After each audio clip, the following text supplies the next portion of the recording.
욥기 2장 11절에서 13절입니다.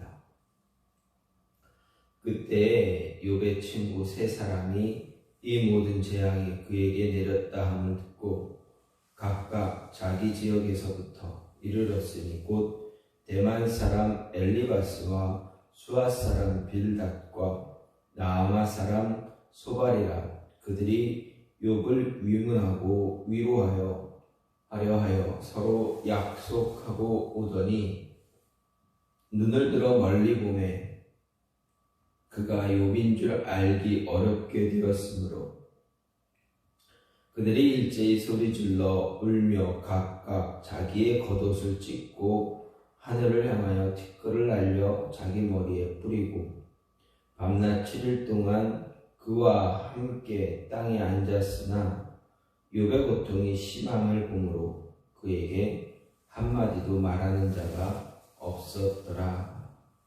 아멘.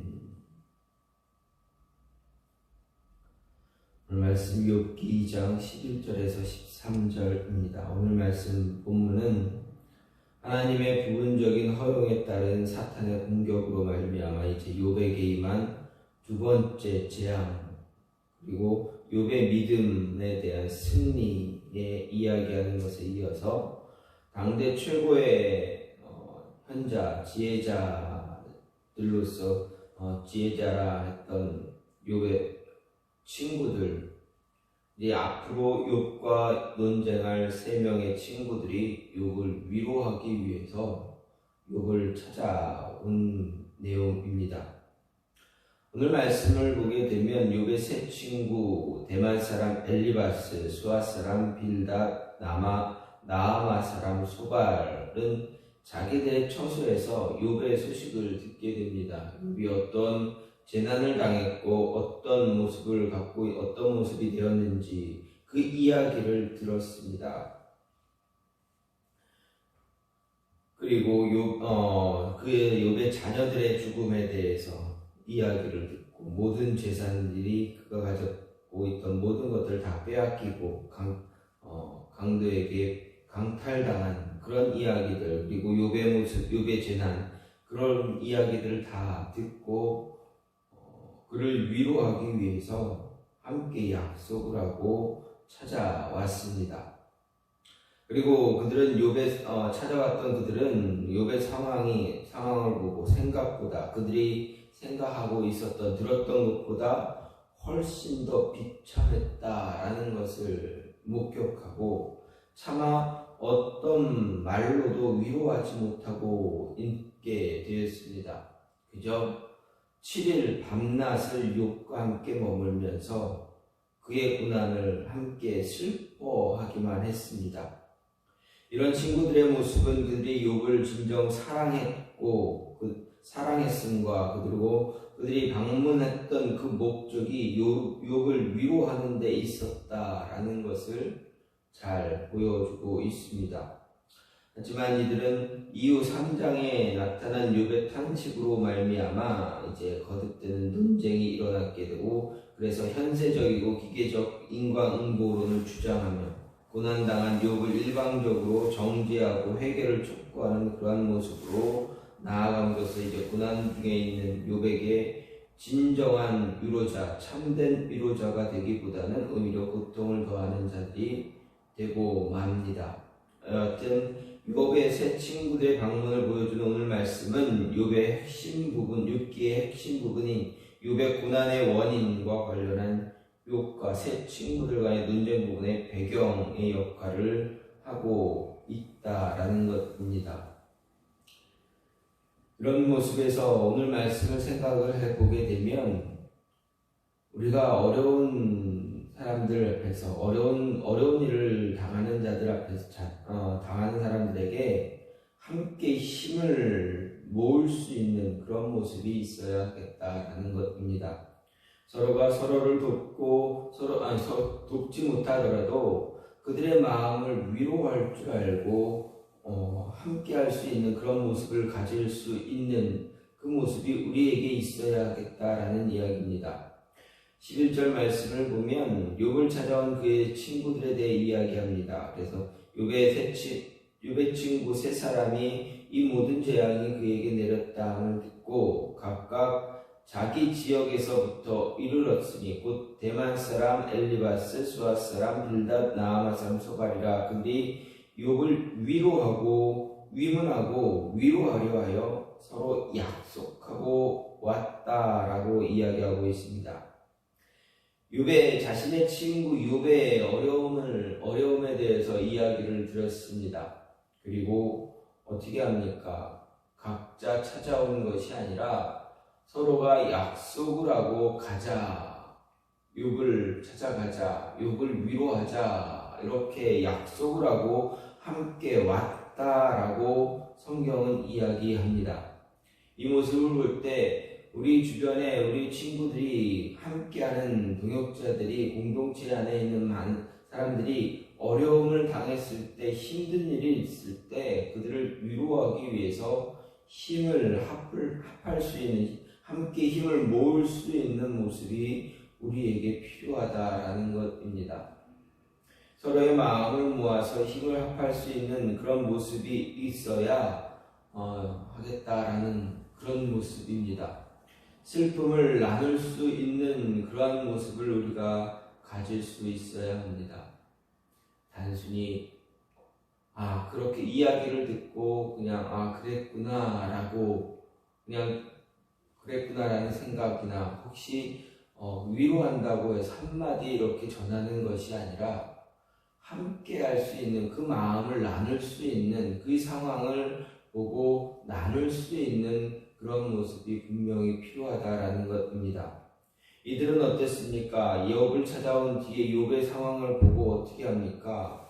정말 욥이 얼마나 힘든지, 그가 얼마나 고난을 당하고 있는지 상상도 못했던 그의 모습을 보고 가슴을 치며 소리를 지르고 있습니다. 그래서 12절 말씀을 보면 그들이 일제히 소리질러 울며 각각 자기의 겉옷을 찢고 하늘을 향하여 티끌을 날리며 자기 머리에 뿌렸다라고 이야기하고 있습니다.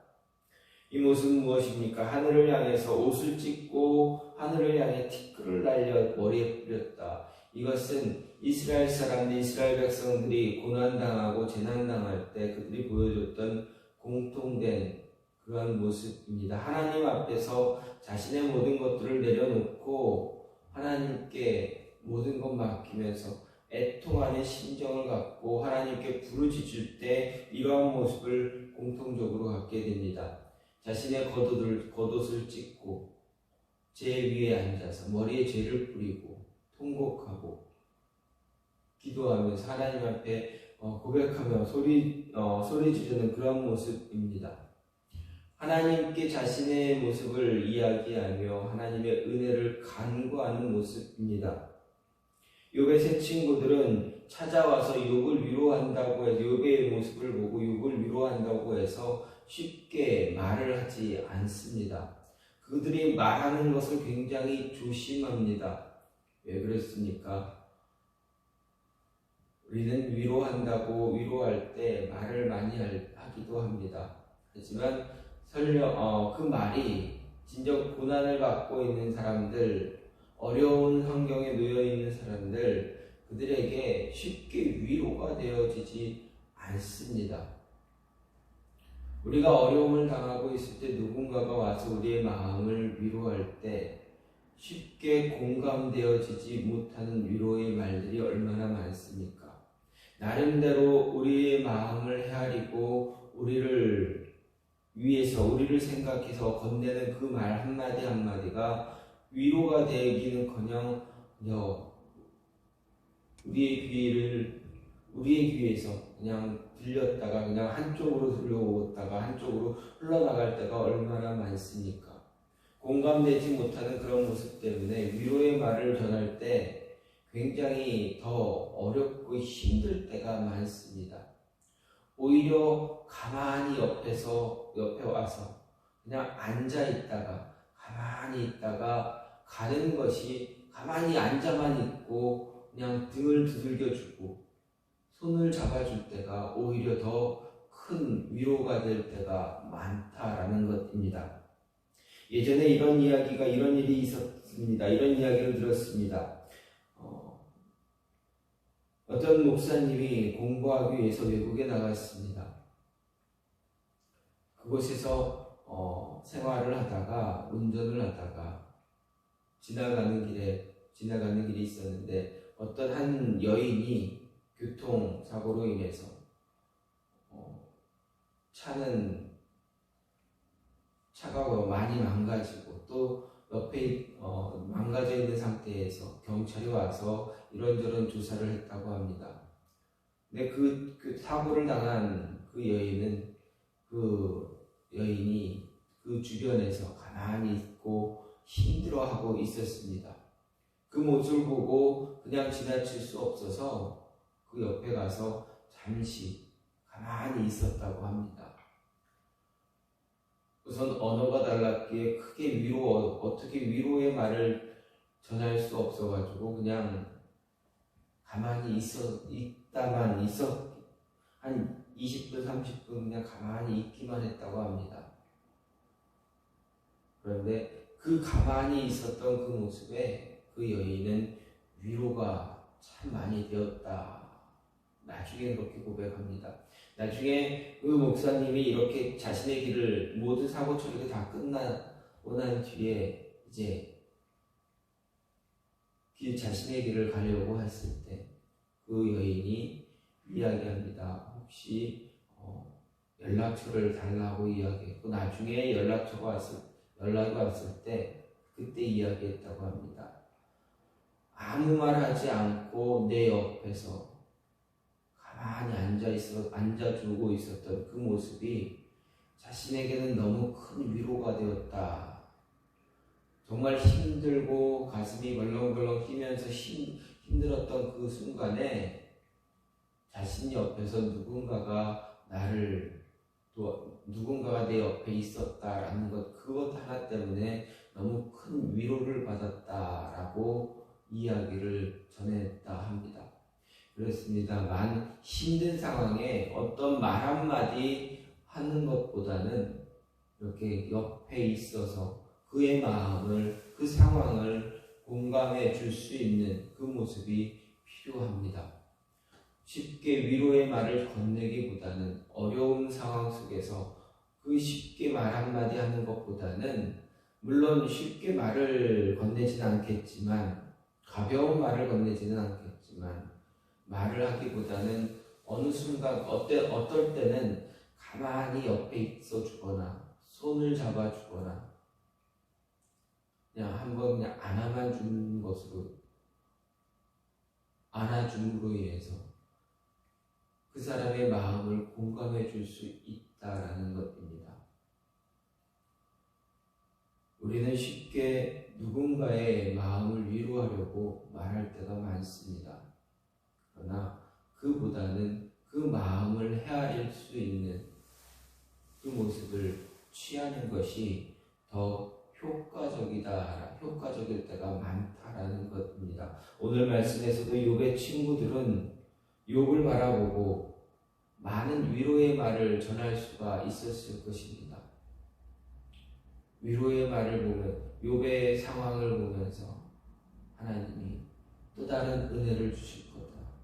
이런 하나님에 대해, 하나님의 위로에, 하나님의 은혜에 대해서 끊임없이 이야기할 수 있었고 성경의 이야기를 할 수 있었을 것입니다. 하지만 이후 욥의 친구들은 어떻습니까? 7일 밤낮을 아무런 말하지 않고 한마디 하지 않고 그저 욥의 옆에서 안타까움으로, 가슴 아픔으로 함께 눈물만 흘리고 있습니다.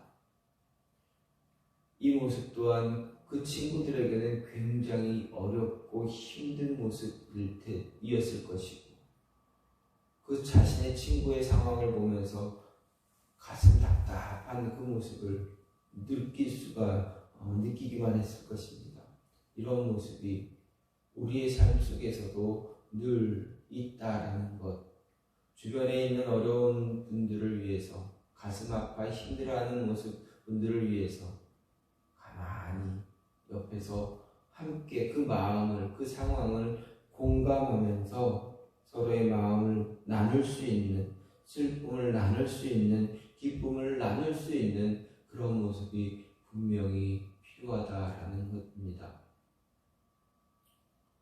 욥의 모습을 보면서 우리의 삶을 뒤돌아볼 때, 오늘 하루를 생각할 때도 내 스스로를 위해서, 아니 나와 가장 가까운, 나와 함께하는 사람들, 분명 어렵고 힘든 모습들이 있을 줄 압니다. 말을 못하고 말을 안 할 뿐이지 어려운 모습들이 있을 줄 압니다. 혹시라도 그런 모습이 있는 분들이 있다면 한번 전화를 통해서, 한번 찾아감을 통해서 잠시 앉아서 수다를 떤다던가 어떤 이야기를 한다던가 그런 모습을 통해서 그들의 마음을 공감하고 그들의 현실을 나눌 수 있는 그런 모습이 우리에게 필요하다라는 것입니다. 굳이 그들의 모든 상황을 이야기하면서 어려운 상황을 이야기하지 않아도 잠시 수다를 떠는 것으로 인해서 그 영혼에 위로를 주고 하나님의 은혜를 이야기할 수 있는 그런 모습이 그런 모습을 가질 수 있으니 그들은 그런 모습을 가짐으로 인해서 서로가 위로가 되어줄 수 있는 그런 모습이 있기를 간절히 소망합니다. 오늘 말씀은 욥이 당한 재난을 통해서 그의 친구들이 찾아왔습니다. 위로합니다. 성경의 말씀을 이야기하며 나누며 하나님의 은혜를 이야기하며 그동안 받았던 은혜가 있고 이제 또다시 은혜가 주어질 것이다 라는 그런 이야기를 할 수 있었겠지만 그 친구들은 아무런 말 하지 않고 그저 가만히 욥의 곁에서 그저 눈물만 흘리며 가만히 있었습니다. 마음으로 느끼고 공감할 수 있는 그런 모습을 보여주었습니다. 이 모습이 우리에게도 필요하다라는 것입니다. 예수님께서 가장 이 모습을 우리에게 잘 보여주셨습니다. 예루살렘이 힘든 상황에서, 예루살렘이 죄로 인해서 무너질 것을 보시면서 눈물 흘리셨던 그 모습, 자신을 배반하고 자신을 배반해서 자신을 팔아넘길 그 제자를 보면서 그 제자의 발을 씻기는 그 순간도 예수님께서는 그 모습을 공감하면서 제자의 마음을 공감하시면서 모든 것을 다 인내하셨던 모습들이 있습니다. 우리의 상황을 가장 잘 아시는 분이 바로 하나님이시고 예수님이십니다. 하나님의 우리를 바라보시면서 가만히 지켜보시는 그 모습에 우리 또한 하나님의 뜻을 헤아리면서 위로를 받게 됩니다. 이런 위로를 받음으로 인해서 우리도 공감하며 위로를 나눌 수 있는 모습이 있기를 간절히 소망합니다. 시간같이 기도하기 원하는 것은 하나님, 힘들고 어려운